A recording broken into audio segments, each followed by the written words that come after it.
Recording number 22. Master ఈకే వ్రాసిన పురాణ పురుషుడు గ్రంథం వివరంగా చెప్పుకుంటూ ఉన్నాము. ఆశ్వేజ మాసం స్టార్ట్ అయింది. నల్లటి మేఘాలు, పల్సని నల్లని మేఘాలు పిల్లగాలులతో రాకపోకలు చేస్తూ ఉన్నాయిట నందవ్రజంలో. అంటే గట్టి మేఘాలు కాదు, కుంభవృష్టి కురిసే మేఘాలు కాదు, పల్చగా ఉన్నాయి. అందువల్ల పన్నీటి జల్లుల్లాగా సన్నగా జల్లు పడుతుంది, మళ్ళీ ఆగిపోతూ ఉన్నదన్నమాట. పొద్దున పూట చెరువుకు స్నానం కోసం వచ్చిన గోపికల మనస్సులన్నీ కూడా బాలకృష్ణుడి మీదే ఉన్నాయి. వాళ్ళు అతని గురించే ఒక భావన చేసుకుంటూ ఆనందపడిపోతూ ఉన్నారు. ఎక్కడ చూసినా ఆ పిల్లవాడి సుకుమారమైన చేష్టలే వాళ్ళకి కనపడుతూ ఉన్నాయి.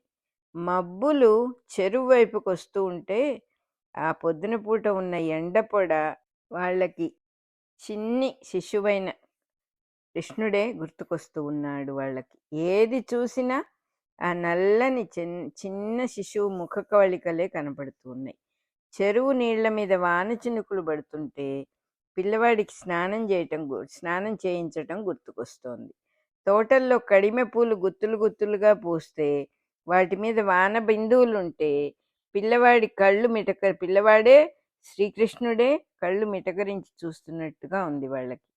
పొన్న గుబుర్ల ఆకుల మీద వాన నీళ్ళ బొట్లు ఉంటే స్నానం చేసిన పిల్లవాడిని ఎత్తుకొని తుడవటానికి తీసుకెళ్తూ ఉన్న యశోదలాగా కనబడుతోందిట. ఎక్కడ చూసినా ఆ పరమాత్మ స్వరూపమైన శ్రీకృష్ణుడే వాళ్ళకి కనపడుతూ ఉన్నాడు. వాళ్ళందరూ కూడా ఇళ్లల్లో పనులన్నీ చేసుకుంటూ ఉన్నంతసేపు యశోద వైపే మనస్సంతా వెళ్ళిపోతుందిట.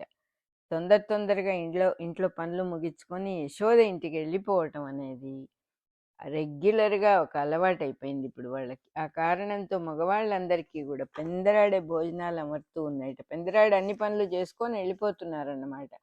ఆశ్వేజ శుద్ధ విధియ నాటి నుంచి సాయంకాలం పూట వ్రజగోపికలందరూ కూడా పూలమాలలు చక్కగా అల్లుకొని పూలు కట్టుకొని దండలు చేసుకొని దీపం పెట్టే వేళకి వాకిళ్లలో చక్కగా దీపాలు వెలిగించి కాత్యాయనీదేవి ఆలయానికి వెళ్ళటం బాగా మొదలుపెట్టారు. అందరూ కూడా హిమశైలపుత్రి కోసం, అంటే శైలపుత్రి కోసం నవరాత్రి ఉత్సవాలు చేసే వేడుకల్లో ఎక్కడ తీరిక లేకుండా పనులు చేస్తూ ఉన్నారు. రకరకాల పూలమాలికలతో అమ్మవారికి రోజుకొక రకంగా అలంకారాలు చేస్తూ ఉన్నారు. ఏ అలంకారంలో అయినా సరే చిరునవ్వు నవ్వుతూ ఉన్న కాత్యాయనీదేవి విగ్రహం చూస్తే వాళ్ళకి కృష్ణుడి ముఖంలాగానే ఉంది. వాళ్ళ కళ్ళకి అందరికీ ఆ కృష్ణుడు అక్కడే ఉండి చిరునవ్వు నవ్వుతూ ఉన్నట్టుగా కనబడుతోంది. మహానవమి రోజు రాత్రి మధురలో కంసుడు ఒక హోమం చేశాడు. దానివల్ల ఏమైందంటే శ్మశానంలో సుడిగాలులు బాగా పెద్దగా వచ్చినాయి.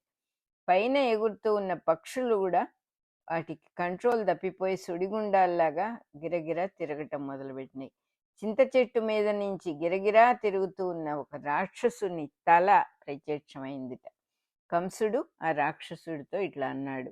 అంటే వీడు చేసే క్షుద్ర పూజలకి ఆ రాక్షసుడు వచ్చాడనమాట. తృణావర్తుడు అతని పేరు. కంసుడు ఇట్లా అన్నాడు వాడితో, తృణావర్త, దేవకి అష్టమ గర్భంలో మగపిల్లవాడు పుట్టాడో లేదో తెలియకుండా ఉంది.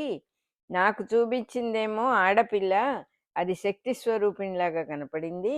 నన్ను చంపేవాడు పుట్టి వేరే చోట పెరుగుతున్నాడని అది చెప్పి మాయమైపోయింది.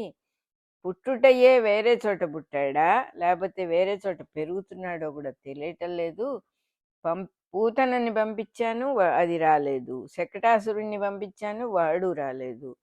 ఆ పిల్లవాడిని చంపాలని చెప్పి ఎంతమందిని పంపించినా వాళ్ళు వెనక్కి రావటం లేదు. చంపారో లేదో కూడా తెలియదు నాకు. నువ్వు వెళ్ళి ఏమన్నా పని మిగిలి ఉంటే అది పూర్తి చేసిరా, వాడిని చంపేసిరా, నాకు వార్త తీసుకురా చక్కగా అని చెప్పాడు. తృణావర్తుడు చెట్టు మీద నుంచి పక్కపక్కా నవ్వుతూ ఇట్లా అన్నాడు, ఒక్కసారి నువ్వు ప్రయోగం చేశావంటే ఇంక నీ మాట మేము మళ్ళీ రెండోసారి వినాల్సిన అవసరం లేదు. మా సేవ ఏమిటంటే ఒక్కసారికే మా గురువు మాకు ఆజ్ఞ ఇచ్చాడు. అందువల్ల ఈ ఒక్కసారి నీ మాట వింటా.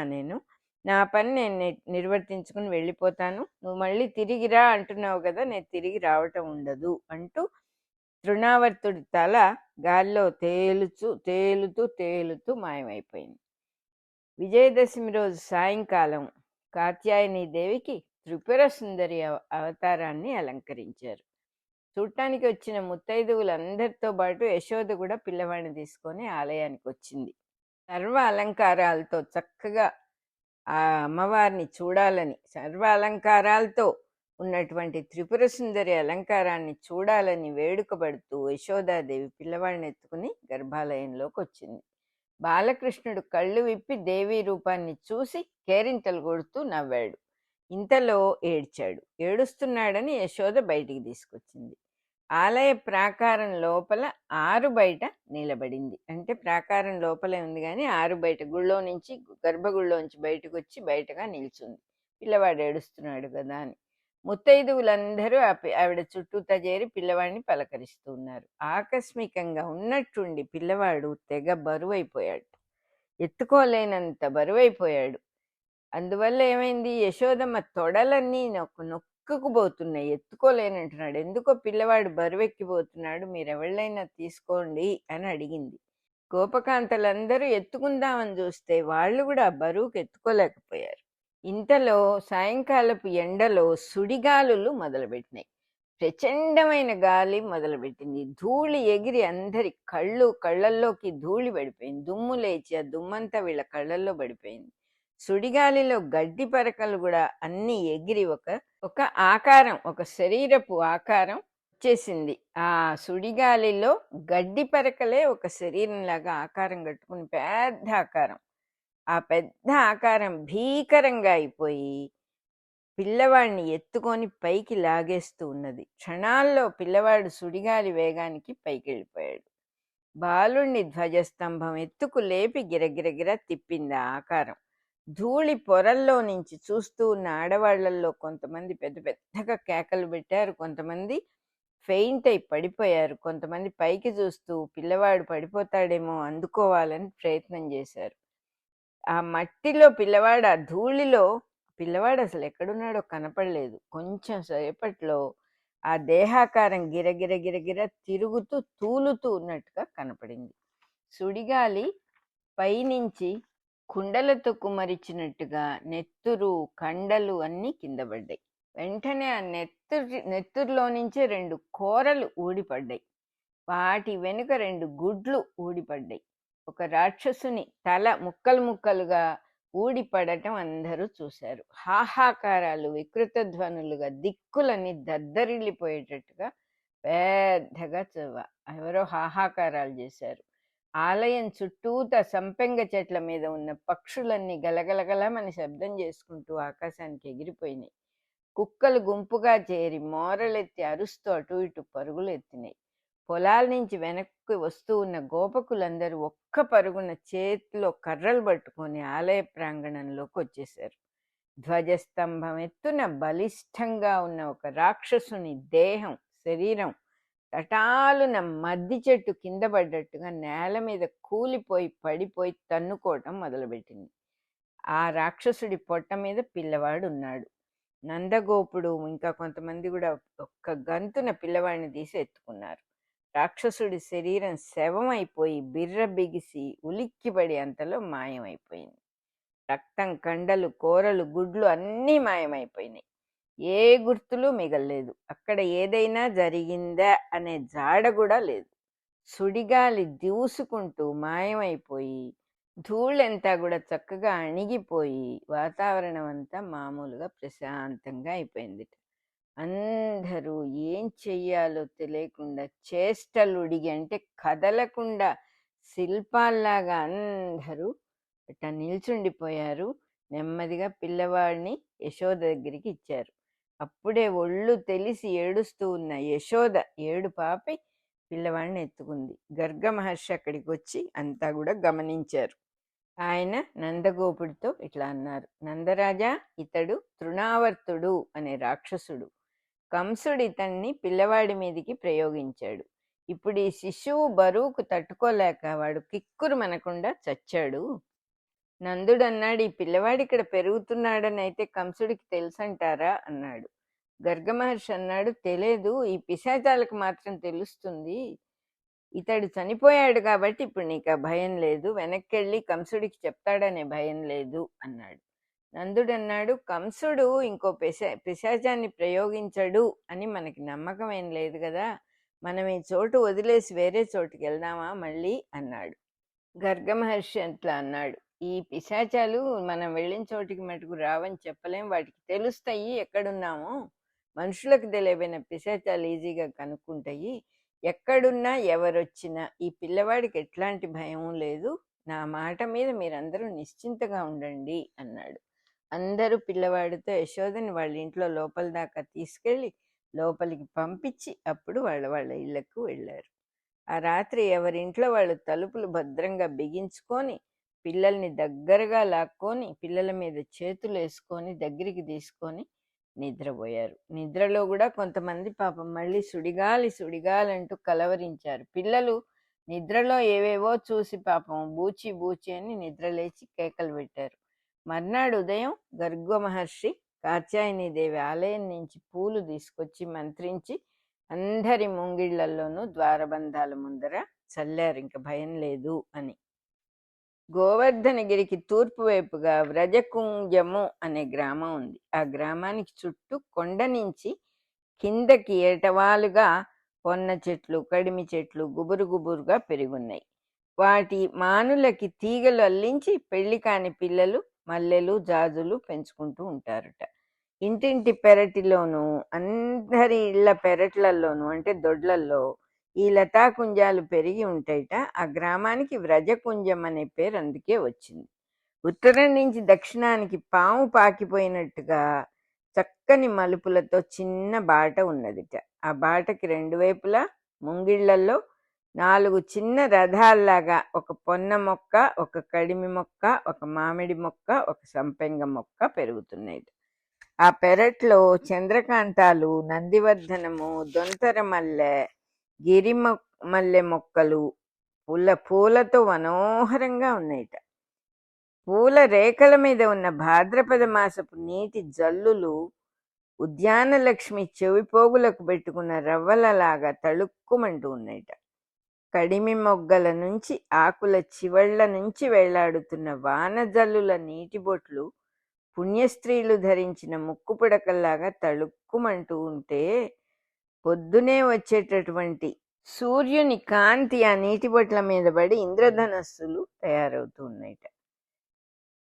ఆ బిందువుల్లోంచి దూరి స్నానం చేసినయ్యా అన్నట్టుగా ఇంద్రధనస్సులు పుడుతూ ఉన్నాయిట. పెరటి పెండెం నుంచి సూటిగా పూల మొక్కల మధ్యకొక కాలిబాట ఉన్నదిట. ఆ బాట వెంట ఒక నెమలి నడుస్తూ ఎగిరి కేకలు పెడుతూ ఉన్నదిట. అక్కడ ఒక పందిరి ఉంటే ఆ పందిరి మీద ఎక్కింది. ఆ పందిరిని అల్లుకొని పూచిన కాశీరత్నం మధ్యలో నిలబడి పొద్దుటెండలో మెరిసిపోతూ ఉన్న మెడని అటు ఇటు తిప్పుతోందిట. లోపల ఉన్న దోవ నుంచి బయటిదాకా వ్యాపించిన కాలిబాటకు ఎదురుగా ఉన్న 2 అరుగుల ఇల్లొకటి సున్నం కొట్టిన మట్టి గోడలతో ఎర్రమట్టి నిలువు పట్టెలతో తీర్చిదిద్దినట్టుగా ఉందిట. అరుగుకు అటువైపుగా వాతాయనానికి ఎదురుగా 16 ఏళ్ల బాలిక పిల్ల లోపల బల్లపై కూర్చుంది. ఒక 16 ఏళ్ల అమ్మాయి కూర్చొని ఉంది. స్నానం చేసి తిలకం పెట్టుకొని పూలగుత్తుల బొమ్మలున్న పరికిణి వేసుకొని నెమలి రంగు కూర్పాసనంతో సూర్యోదయం అంటే సూర్యుడు ఉదయిస్తూ ఉంటే ఎర్రని రంగు గల అటువంటి ఎర్రని రంగు ఉన్న పమిట వేసుకొని ఆవిడ పూలదండలు అల్లుతూ ఉన్నది. పందిరి మీద పూచిన కాశీరత్నాల మధ్యలో నిల్చోని చూస్తూ ఉన్న నెమలిని కిటికీలో నుంచి చూస్తూ ఉంది. నిక్కి నిక్కి దర్పంతో తల దిప్పుతూ ఉన్న నెమలి చేష్టలకు నవ్వుకుంటూ చూస్తూ ఉన్నదన్నమాట. అందమైన ఆమె వాలు జడ నల్లత్రాచులాగా పడగ విప్పిన నల్లత్రాచులాగా ఉన్నది. ఆ పెండెం తలుపు తీసి లోపలికి వచ్చి పెండెం బిగిస్తూ శతగోపుడు కిటికీలో నుంచే వాతాయనం నుంచే కూతుర్ని చూస్తూ నవ్వాట. ఆ నవ్వుకు అతని గడ్డం కింద భాగం సూర్యరశ్మిలో ఉసిరిక పండులాగా కనిపించిందిట. లోపలికి వచ్చిన శతగోపుడు అన్నాడు, నివాళ భాద్రపద శుక్లాష్టమి సాయంకాలం వరకు జ్యేష్ఠ నక్షత్రం ఉంది. ఈరోజు నీ పుట్టినరోజమ్మా, కాబట్టి మాకందరికీ పండగ రోజు ఇవాళ అని చెప్పాడు కూతురుతో. ఇట్లా చెప్తూ శతగోపుడు పళ్ళ బుట్టతో కొత్త బట్టల మడతలతో లోపలికి వచ్చి కూతురికి అవన్నీ అందించాడు. రాధ లేచి నిలబడి శతగోపుడికి పాదాలకు నమస్కారం చేసింది. లోపల నుంచి శతగోపుడి భార్య మాధవి యువతలికి వచ్చి మల్లె మొగ్గల్లాంటి దంతాలతో చిరునవ్వులతో ఇట్లా అన్నదిట, వచ్చారా? ఇంకా నువ్వు రాలేదనుకుంటున్నాను. రాత్రి నందగోపుడి ఇంట్లోనే ఉండి ఇవాళ వస్తారని అనుకున్నాను. వదినగారు యశోదమ్మ ఎలా ఉంది? ఏమంటానికి తీరిక లేదు. పిల్లవాడిని ఎత్తుకొని మురిసిపోతూ ఉండుంటుంది. పిల్లవాడు ఎట్లా ఉన్నాడు అన్నది. శతగోపుడు అన్నాడు, ఎట్లా ఉన్నాడా? నిక్షేపరాయుడు అంతడు గోపాంగనల చేతుల్లోనే చిరునవ్వుల మధ్యలో పెరుగుతున్నాడు అన్నాడు. మాధవంది, జన్మించిన మరునాటి ఉదయమే చెప్పారు కదా అతడు నిరంతరం గోపస్త్రీ పరివేష్టితుడని అన్నది. రాధన్నది, స్నానం చేయించిన వెంటనే నేను శిశువుని పిల్లవాడిని ఎత్తుకున్నాను. అదేం ఆశ్చర్యమో! అప్పుడే పుట్టినవాడు కళ్ళు తెరిచి నా కళ్ళల్లోకి చూశాడు. అనంతాకాశాలన్నీ 1000 సూర్యోదయాలతో, బ్రహ్మాండ గోళాలు తారకామణులతో గిరగిరా, నక్షత్రాలన్నీ గిరగిరా తిరిగినట్టయింది వాడి చూసే చూపుకి. అప్పుడే అతడు గోపస్త్రీ మనోహరుడని నేను చెప్పాను అన్నది. మాధవంది, కాదు కాదు, రాధా మనోహరుడమ్మా. ఆ రోజు నుంచి పిచ్చిదానికి ఆ పిల్లవాడి ఝాస తప్ప ఇంకోటి లేదు కదా అంది. శతగోపుడు, నీకు మాత్రం అంతకు ముందులాగా నా మీద ఝాస ఉందా? ఇప్పుడు నాకు ముందే తెలుసు. హిమాలయాల లోయల్లో శైలపుత్రి చేసిన మందహాసమే ఆ పిల్లవాడిని ఎత్తుకున్నప్పటి నుంచి మన రాధమోహన్లో కూడా కనబడుతుంది. ఈరోజు రాధ మన ఇంట్లో పుట్టినరోజు. మా అన్నగారైన వృషభానుడు వసుదేవుడి ఉద్యమంలో శిష్యుడయ్యి ఈ గ్రామాన్ని నిర్మించాడు. మొట్టమొదటగా భూమి దున్నేటప్పుడు అతనికి మన రాధ శిశువుగా దొరికింది. ఆ రోజు భాద్రపద శుక్లాష్టమి. సంవత్సరం తర్వాత మళ్ళా ఈవిడ జన్మదినం రోజు మనం ఈమెను అడిగి తెచ్చుకున్నాము. మనకు తెలిసినంత మటుకు రాధ పుట్టింది ఇవాళే అన్నాడు. ఆ మాటలు వింటూ మాధవేదో మర్చిపోయిన విషయం గుర్తుకొచ్చినట్టుగా లోపలికి వెళ్ళింది. కొద్దిసేపట్లో బయటకు వచ్చి 2 పాత్రల్లో కాచిన పాలు, చక్కెర, ఏలకులు, మిరియాలు కలిపినవి తెచ్చి రాధకు శతగోపుడికి అందించింది. అమ్మా, ఇవాళ మనం రజగోకులం వెళ్ళొద్దాము అన్నది రాధ. మాధవంది, పూలదండలు కడుతున్నావు కదా, ఇంకా వేరే చెప్పాలా? అందుకే కడుతున్నావని నాకు తెలుసు. ఆ దండను నీళ్లు చల్లాల్సిన పని లేదు. 2 గడియల్లో యశోద జడలో ఉంటాయి అంది. రాధంది, సగం నీ జడలో కూడా పెట్టుకో అంది. శతగోపుడు అన్నాడు, పిల్లవాడి మెళ్ళో వెయ్యరా అన్నాడు. మాధవంది, మీకేమీ తెలియదు, అప్పుడే పూలు తాకించకూడదు పసివాడికి అంది. శతగోపుడు అన్నాడు, పోని పళ్ళు తినిపించొచ్చా? అది సరే గాని ఆ పిల్లవాడు నందగోపుడి ఇంటికి వచ్చింది మొదలు వాళ్ళ ఇంట్లో పిశాచాల సందడి ఎక్కువైంది. కంసుడు ఒకదాని తర్వాత ఒకటి దాన్ని పిశాచాలని మంత్రించి పంపిస్తున్నాడు. వాడి గురువెవరో ముండ కౌశికుడుట. వాని గురువు చండ కౌశికుడు. వాడు జరాసంధుడికి వాడి అబ్బ బృహద్రథుడికి గురువుట. ఏమి గురువులో ఏమి శిష్యులో ఈ పిశాచాల కలకలాలు నడిమికి నిన్ను రాధని ఇప్పుడు నేను తీసుకుపోవాలా అని ఆలోచిస్తున్నాను అన్నాడు. మాధవేంద్ర, అట్లయితే మీరొక్కరే ఊరేగి రండి, ఆ పిశాచాలు మీ బోటి మగవాళ్ళని పట్టుకోవుగా వాళ్ళు అంది. రాధ కన్నులు వెంటనే ఎర్రబడ్డాయిట. ఆ కన్నుల నుంచి క్షణాల్లో జ్యోతుల్లాగా అనేక కాంతులు బయటకు వచ్చి ఆకాశ మార్గంలో ఎక్కడికో వెళ్ళిపోతున్నట్టుగా ఉన్నాయిట. రాధ కళ్ళ మీద సూర్యకాంతి పడి మెరుస్తూ ఉంటే రాధ ఇట్లా అందిట, ఈ పిశాచాలు ఎన్ని వచ్చినా ఎవరిని ఏం చేయలేవు. పిల్లవాడి వైపు ప్రయాణం చేస్తూ వాటి దారవి చూసుకున్నాయి కదా అన్నది. ఇంతలో పెద్ద కలకలం వినిపించింది. గ్రామంలో పురుషులందరూ బల్లాలతో, ఈటెలతో, కర్రలతో పరుగులెత్తుతూ ఉన్నారు. శతగోపుడు తలుపు మూల సిద్ధంగా ఉన్న బల్లెం పట్టుకొని పరిగెత్తాడు. మాధవంది, ఇంకేమీ, తెల్లవారినది. కంసుడి భటులు ధాన్యం కొల్లగొట్టడానికి వచ్చుంటారు. ఈ మధ్య కేసి పీడ వదిలిందనుకున్నాం, ఇంతలో కంసుడి పీడ పట్టుకుంది. అయినా మీ నాన్నగారు నందగోపుడు మిగిలిన వాళ్ళు ఇన్నిసార్లు దొమ్మి యుద్ధాలు చేయటం ఎందుకు? అందరూ కట్టకట్టుకుపోయి ఆ కంసుడి పీక పిసిగేస్తే గోల వదిలిపోతుంది అన్నదిట. రాధంది, బాలకృష్ణుడు పెరిగి పెద్దవాడై కంసుడిని చంపుతాడు, అంతవరకు ఈ దాడులు తప్పవమ్మా అందిట. శతగోపుడు వెళ్ళేటప్పటికి కంసుడి భటులతో పెద్ద యుద్ధం జరుగుతోంది అక్కడ. ఈటెలతో పొడవటానికి ఇష్టం లేక ఈటెల్ని వెనక్కి తిప్పి కొడుతూ ఉన్నారు. ఇంకో పక్క రణగోపుడు శిష్యులు గిత్తల్ని తెచ్చి విడిస్తే అవేమో కంసుడి భటుల వెంటబడి కుమ్ముతూ ఉన్నాయిట. 8 మంది భటులు గిత్తల పోట్లకు చచ్చిపోయారు. కొంతమంది కాళ్ళు చేతులు విరిగినాయి. మిగిలిన వాళ్ళని ఈటెలకు అడ్డంగా నిలబెట్టి కట్టారు. వారిని ఈటెలతో కొడుతూ కొడుతూ ఉంటే వాళ్ళు పెద్దగా ఏడుస్తూ ఉన్నారుట. శతగోపుడు ఆ కొట్టడాన్ని ఆపిచ్చి ఇట్లా అన్నాడు, మీరు వెనక్కి వెళ్ళటం ఉండదు, మీరు ఇక్కడే ఉండిపోతే మీ ప్రాణాలు దక్కుతాయి, మీ కుటుంబాలని కూడా తెచ్చుకొని హాయిగా ఉండొచ్చు, లేకుండా మీరు వెనక్కి వెళ్ళి మళ్ళీ కంసుడి సైన్యంలో చేరాలనుకుంటే మిమ్మల్ని ఇక్కడే చంపేస్తాము, ఒక అరగంట టైం ఇస్తాను మీకు, మీరు ఆలోచించుకోండి, ఆలోచించుకుని మీరే చెప్పండి, వెళ్తారా ఉంటారా, ఉంటే ఏం ప్రాబ్లం లేదు, హాయిగా ఉండొచ్చు అని చెప్పాడు. అంటే ఈ చోటు దాటి వెళ్ళకూడదు, మా మీద దండయాత్రకు వచ్చారు, ఇక్కడే ఉండిపోవాలి మీరు మాలో ఒకళ్ళుగా అన్నాడు.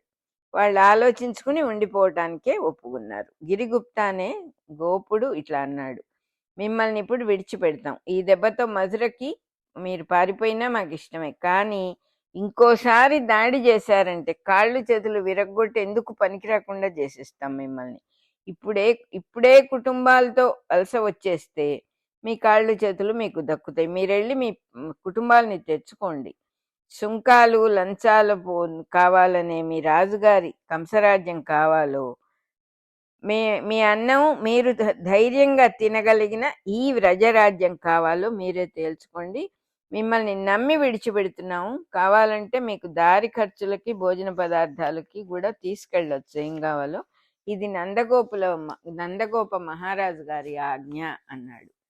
అనగానే ఆ భటులు బంధ విముక్తుల్ని చేశారు. అందరూ నమస్కారాలు చేసి ఇట్లా అన్నారు, మాకు మీ రాజ్యమే కావాలి, ఇప్పుడు ఇట్లా ఉండి పారిపోవటం స్వామి ద్రోహం కదా, మేము కంసుడి కొలువు నుంచి వదిలేస్తున్నట్టుగా వాళ్ళకి చెప్పి కుటుంబాలను తీసుకొని వస్తాము అన్నాడు. అనగానే గిరిగుప్త అన్నాడు, ఇక్కడికి వలస వస్తున్నట్టు కంసుడికి తెలిస్తే మిమ్మల్ని బతకనివ్వడు, చంపేస్తాడు, కాబట్టి జాగ్రత్తగా మీరు మేనేజ్ చేసుకోండి అని చెప్పాడు. వాళ్ళు సరే సరే చిత్తం అని ఆయన ఒప్పుకొని నమస్కారాలు చేసి ఎక్కడి వాళ్ళు అక్కడ వెళ్ళిపోయారు. మన రికార్డింగ్ నెంబర్ 22 అయిపోయింది.